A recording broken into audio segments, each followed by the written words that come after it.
Did you know him? Nakaila ka ba niya? Usa ka pangutana nga dunay nagkalain-laing tubag. Adunay tubag nga mabawlang sama sa pagkaila sa ngalan lang. Dili ni siya sayop nga pagkaila, apan mabaw lamang ug kulang. Apan ang saktong pagkaila, mao kanang nailhan nato ang ngalan, iyang ginikanan, nahibaloan nato ang iyang kinabuhi sa pagkabata hangtod sa presente nga panahon, iyang posisyon, iyang gahom o abilidad, iyang kinaiya. Buot na kong ipasabot, nahibalo ka sa iyang mga likes o dislikes. Mo kini ang tinuod nga pagkaila sa tao, kanang nahibal-an nimo ang iyang mga ganahan ug ang iyang mga dili ganahan. Kini lang ang tinuod nga pagkaila, dili paigo ang pagkaila sa ngalan lang. Samtang si Jesus din hipasayuta uban sa iyang mga tinun-an, duna siya pangutana nga makita sa Matthew 16, versikulo 13 hangtod sa 19. Kini nagaingon, sa miadto si Jesus sa ginsakpan sa Cesarea ni Felipe, nangutana siya sa iyang mga tinun-an sa pag-ingon, supmala sa mga pulong sa mga tao, kinsa man kuno ang anak sa tao. Ug sila na nag-ingon, ang uban nag-ingon, si Juan nga Bautista. Ang uban, si Elias. Ug ang uban, si Jeremias. Kun, usa sa mga manalagna. So nagkalain-lain ang ilang tubag sa mga tao. So sumala sa mga tao. Ningon si Jesus, kinsa man kuno ako. Okay. So daghan og tubag ang mga tao. Kung kinsa si Jesus. Siya nagingon kanila, apan kamo, unsa man ang pulong ninyo kung kinsa ako? Og sa mitubag si Pedro, mingon, ikaw mao ang Kristo, ang anak sa buhi nga Dios. Og mitubag si Jesus og mingon kaniya, bulahan ikaw, Simon, anak ni Jonas, kay wala igapahayag kana kanimo sa unod ug sa dugo, kundili sa akong amahan nga atua sa langit. So, lahi ang pagkaila ni Pedro og ang pagkaila ni Jesus nila sa mga tao ngadto kang Jesus. Adunay kalainan. Apan kinsa man ang nakaila ni Jesus og mas insakto kaysa uban. Dili kay mas insakto kundi insaktong pagkaila. Kaya ang uban ang ilang hunahuna nga ang anak sa tao si Juan Bautista. Pero si Juan Bautista, bag-o pa ba yang giputlan sa ulo? Ang uban mingon nga si Elias, ang uban mingon nga si Jeremias. O lain pa mga nalagna nga ilang nailhan. Apan si Jesus miadto gayod sa punto kung unsa gyud pod ang pag-ila sa iya mga apostoles ngadto niya. Mao man ay sulti sa mga tao. Pero kamo, unsa may pulong ninyo kung kinsa ako? Busa, si Pedro mingon nga ikaw ang anak sa Dios. Wala man siya mingon nga ikaw si Jesus. Kibaw na biya ka nga ikaw si Jesus, pero mas lawom nga pangutana sa pagkaila ang buot ni Jesus nga makuha o masabtan gikan sa iyang mga tinun-an. Dili lamang kay siya mao ang Kristo, kundili siya ang anak sa Dios nga buhi. Ug sakto ang giingon ni Pedro tungod kay si Jesus mismo miingon kaniya nga bulahan ikaw. Unsay buti pasabot, bulahan ikaw kay sakto ang imong pagkaila nako. Kay kining mga butanga kanang nahibalo ka nga ako ang Kristo ug anak sa Dios. Dili na nimo mahibaluan sa mga laing tao gikan. Kay kung laing tao ang pangutan-on, ang isulti nila si Jesus igo lamang sa posisyon sa manalagna. Magpili-pili lang sila kinsang manalagna ang anggid-anggid sa ilang pagtan-aw kang Hesus, ang medyo kaparihas. Kunya, mao'y ilang iingon nga mauna na ang anak sa tao. Apan si Simon nakaila kaniya nga labaw siya sa mga manalagna.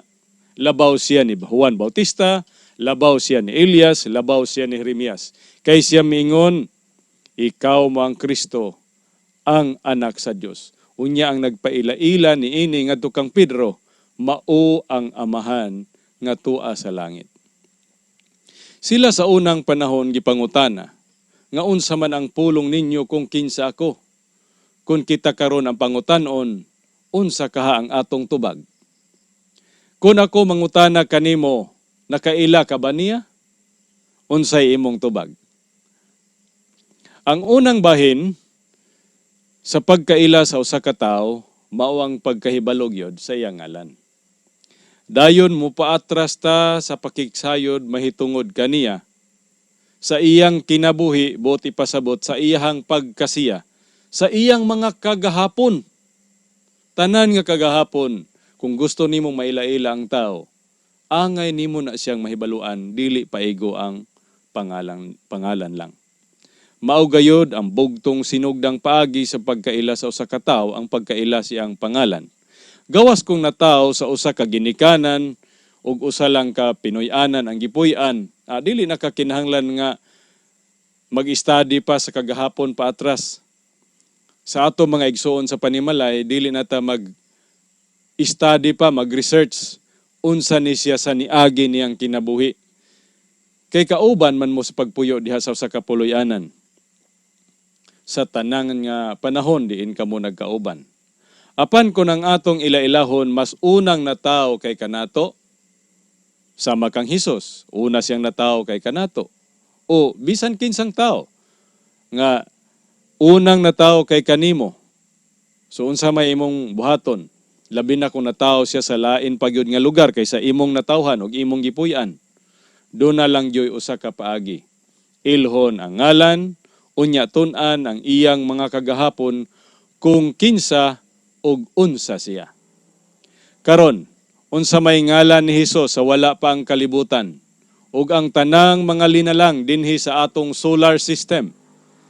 Kay ang unang pagkaila kaniya mao man ang pagkaila sa ngalan, busa unsa may pangalan ni Hesus sa wala pa nalalang ang atong solar system, ang atong planet Earth ug ang tanan nga mga vegetation, mga fishes of the sea or mga animals. Ala, huna-huna kung duna mo'y mahinumduman kung unsay pangalan ni Hesus sa wala pa ang creation. Si Apostol Juan lamang ang nagtug-an niini nga tinago, no? Tinaguan nga kagahapon sa wala pa matukod ang kalibutan. Nag-ingon sa Juan 1:1 hangtod sa 2, "In the beginning was the Word, and the Word was with God, and the Word was God. The same was in the beginning with God." So unsa may kanang yano nga pagkasulti mahitungod niini? Sa Cebuano nag-ingon, sa sinugdan mao ang pulong, ug ang pulong kauban sa Dios, ug ang pulong mao ang Dios. Kini sa sinugdan kauban sa Dios. So ang word nga in English o pulong sa Binisaya, dili ni siya madungog nga tingog o sa English pa audible sound. Nang madungog sa dalunggan ba? Dili na, kanang nga pulong. Dili. Nganong dili? Kay usa kini ka proper name. Sa usa ka being nga Dios. Atong ma-observe sa English nga ang word gi-capitalized. Ang letter nga W.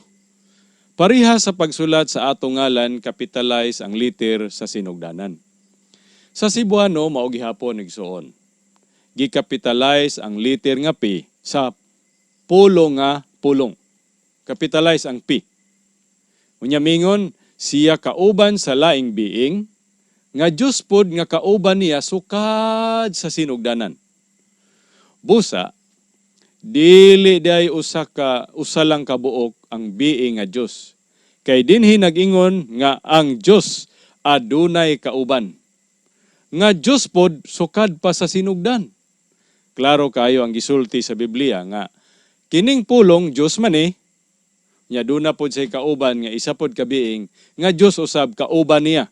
Kano sa sila pa nagkauban? Sukad pa sa kaniadto. Sukad pa sa sinugdanan. Unsa man ang dugang pagpailan ni Juan sa bugna 9 bersikulo 13. No, bugna 19 bersikulo 13. Og siya sinuluban sa usa ka panapton nga natina sa dugo. Unya kinsa unsa may pangalan niining nasuluban sa panapton nga natina sa dugo? Og ang iyang ngalan gitawag ang pulong sa Dios. Puros capitalized, meaning proper name. So ang pulong day sa Dios, pangalan po day ni Jesus kaniadto. Busa ang pulong sa Juan 1:1, maura ang being sa Revelation 19 verse 13. Apan duna lay dugang nga giingon dinhi kining giingon ni Juan nga siya sinuluban sa usa ka panapton nga natina sa dugo. Wala ni dito sa Juan nga libro sa Biblia. Ang gisulti dinhi nga sinuluban sa panapton nga natina sa dugo naa lang sa pinadiyag 19 bersikulo 13. Apan ang pangalan niya maura pulong sa Juan 1:1 nya diri pod sa pinadiyag pulong sa Dios puros capitalized. Apan makapangutana ta. Atong nabasa kaganiha nga ang iyang pangalan ni Jesus sa wala pa ang creation didto pa sa sinugdanan, meaning wala pa sugod, no? Didto pa man sa sinugdanan, so wala pa creation. Ang iyang pangalan pulong, unya Dios ning pulong nga kauban pod sa being nga Dios pod. Pero nganong natina man sa dugo ang iyahang sinina? Bot ipasabot nga namatay dahil siya. Unya nganong namatay? Malibog ka, nganong namatay man nga Dios man ang ginganlan og pulong o ginganlan og word sa English. Mamatay ba day ang Dios? Dili mamatay ang Dios. Busa kung Dios kining pulong unya namatay, so maglibog na ta karon nganong namatay ang Dios nga ang Dios dili man mamatay.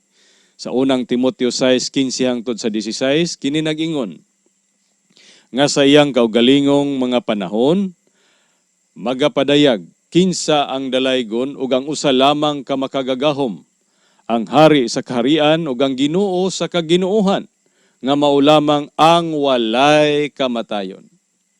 Nga nagpuyo sa kahayag nga dili maduol, nga kaniya walay bisan kinsang tawo nga nakakita, bisan arang makakita. Kaniya ang pagkahalangdon, ang kagamhanan sa walay katapusan. Amen. Karon, kini daing being nga Dios,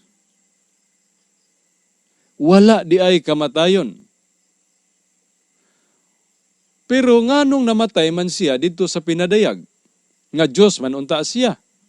Busa ang Biblia ba nagkasumpaki? Wala. Mao kini ang hinungdan nga sa Juan 1:14 hangtod sa 15 atong mabasa nga nag-ingon. Og ang pulong nahimong unod.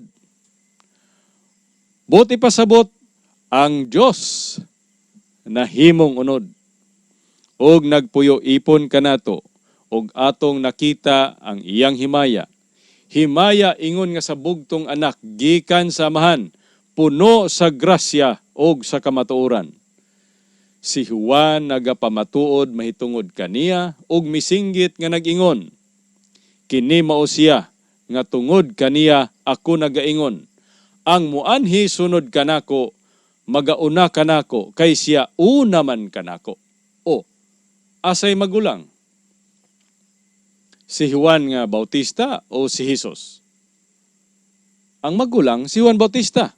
Pero unsay gisulti ni Juan Bautista, magauna siya kanako kay siya una man kanako.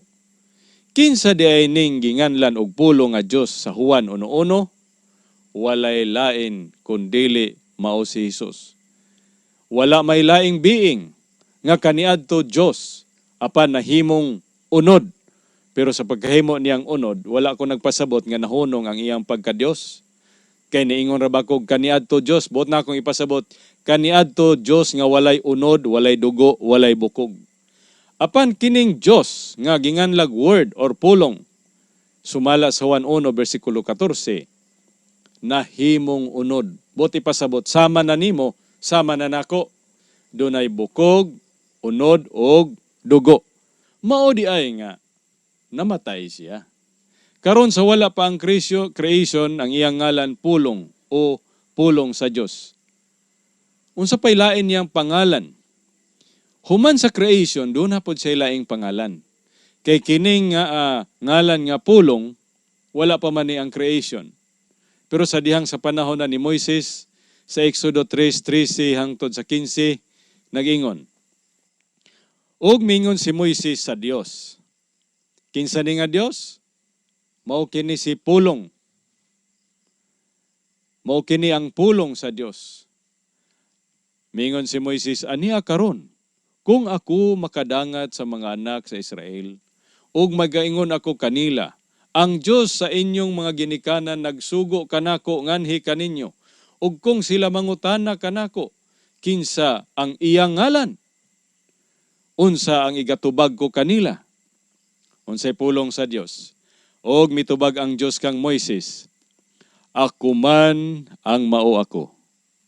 Ug mingon siya, mao kini ang igaingon mo sa mga anak sa Israel.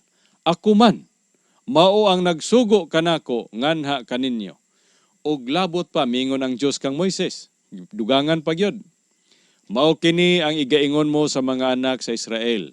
Si Jehovah, ang Diyos sa inyong mga ginikanan, ang Diyos ni Abraham, ang Diyos ni Isaac, ug ang Diyos ni Jacob, nagsugo kanako nganhi kaninyo.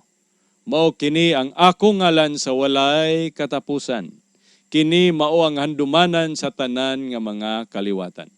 So unsay mga pangalan sa usa ka being nga atong nailhan nga Hesus? Pulong. So wa pa'y creation, so wa pa siya nahimong tao, ang iyang ngalan pulong. O pulong sa Dios. Unya, miingon po siya nga ang akong ngalan, si mauman ang mao ako. No? The I am who I am.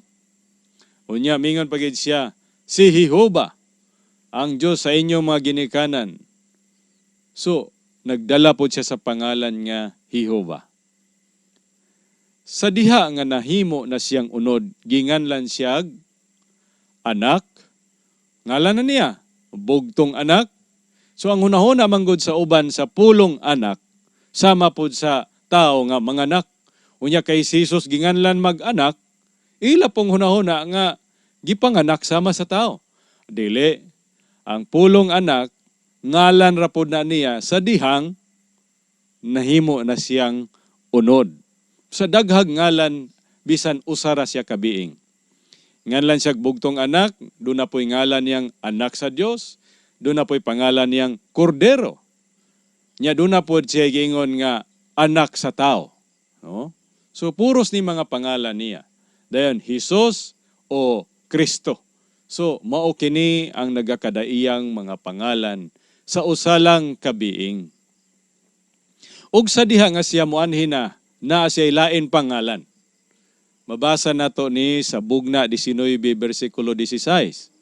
Og sa iyang panapton sa iyang dapi-dapi nahasulat kini nga ngalan. Unsa man nga ngalan? Hari sa mga hari o Ginoo sa mga Ginoo. Karon nga ato nang nasayran ang pipila sa iyang ngalan, sa iyang mga pangalan. Dili pa ta makaingon nga nakaila na ta niya. Bisan daghang kag nailang pangalan niya. Bisag nakabalo ka sa mga Hebrehanon nga mga translation. Doon ay mingon niya nga siya mao ang Yahshua, Yahushua. Niya sa uban pod Yehoshua. So nagkalain-lain ang ilahang mga paglitok sa duol sa urig nga mga paglitok sa Hebrehanon nga pangalan niya dinhi sa bagong tugon. Apan daghan sa mga wala nakaila niya. Nganuman bisan nakaila sa pangalan, nasaag sila. Kay muingon man sila nga kining Jehovah or Yahweh, ug moingon po sila Yahweh, depende sa mga na-research nilang maoy duol sa tinuod nga paglitok, amahan ni. Katuning being nga kauban ni Jesus nga Yehoshua, dili. Kanang Yahweh, I am who I am, or Jehovah sa Old Testament, maura na siya nga Dios pod nga ginganlag Yahushua or Yehoswa, Yaswa, diri sa New Testament. Usa lang na siya ka being. Dili kay lahi nga being si Yahweh, unya lahi pod nga being si Jesus. Si Jesus og si Yahweh, maura na nga being. Busa, daghan ang magdebate mahitungod niini. Apan ang ilang gidebatihan, usa lang man ka being. Usara si I am who I am, og si Pulong og si Jesus. Og siya pod ang hari sa mga hari og Ginoo sa mga Ginoo, og kining ngalanan niya iya kining pagagamiton, inigbalik na niya sa ikaduhang pag-anhi. Karon nga ato nang nasayran ang pipila sa iyang ngalan. Daghan natag ngalan nga nalitok, nga ngalan sa usa lang ka being. Igo pa lang ta nagsugod nga makailata kaniya. Wala ta nagsugod nga nakaila na, kundili nagsugod pa lang nga makaila pa puhon kung mupadayon ka sa pagtuon. Ang being nga nagdala sa ngalang Pulong sa sinugdan, buot ipasabot wala pa ang kalibutan nato, maura nga being nga dunay ngalan nga ako man mawako, o I am who I am, og hiyuba sa daang tugon. Siya ra pod ang ginganlan og Hesus. Sa dihang nahimong unod, o Emmanuel, nagkahulugan ang Diyos kauban nato. Nan karon, nakaila ka ba kaniya? Wala pa, apan mo padungay na nga makailata kaniya. Unsa man ang ikaduhang bahin? Ang ikaduha, aron mailhan nato ang tao, mao ang pagkahibalo sa iyang abilidad or skill nga naa niya. Unsay mga butang nga iyang mahimo, mga trabaho niya ug mga nabuhat niya. So kanang abilidad sa tao, kung makahibalo kag unsay iyang kakayahan sa iyang kinabuhi, mousab na ikaduhang ang nga mopadung ka sa pagkaila sa tao. Mousab kini ang ikaduhang bahin nga angay natong mahibaluan aron mahibal-an nato o mailhan nato si Hesus. Pinaagi sa balang kasulatan atong tun-an karon aron atong mahibaluan ang iyang skill or abilidad. Ang iyang mga nabuhat o giunsa kini niya sa pagbuhat ug unsa siya kagamhanan kay mao kini ang ikaduhang bahin nga kita makaila kaniya. Sa Juan 1 versikulo 3 nagingon, ang tanang mga butang gihimo niya ug sa wala pa siya walay bisan unsa nga mahimo sa nahimo. So unsa di ay abilidad nining atong giila-ila karon?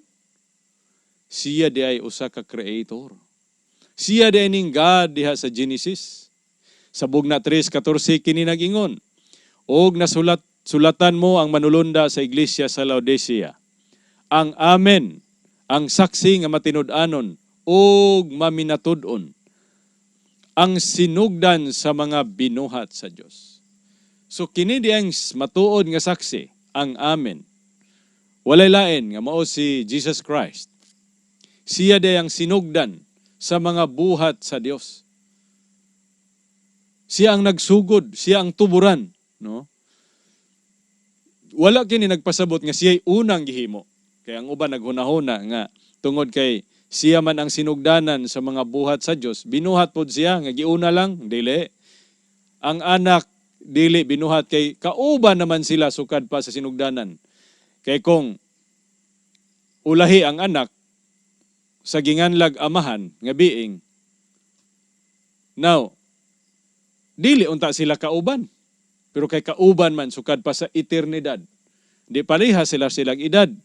Malibog ka, basta kung ang imong hunahuna, ang pagkaamahan-samahan pareha sa tao, ug ang pagkaanak ni Jesus Christ, sama sa ianak sa tao nga ulahi sa amahan. Malibog ka.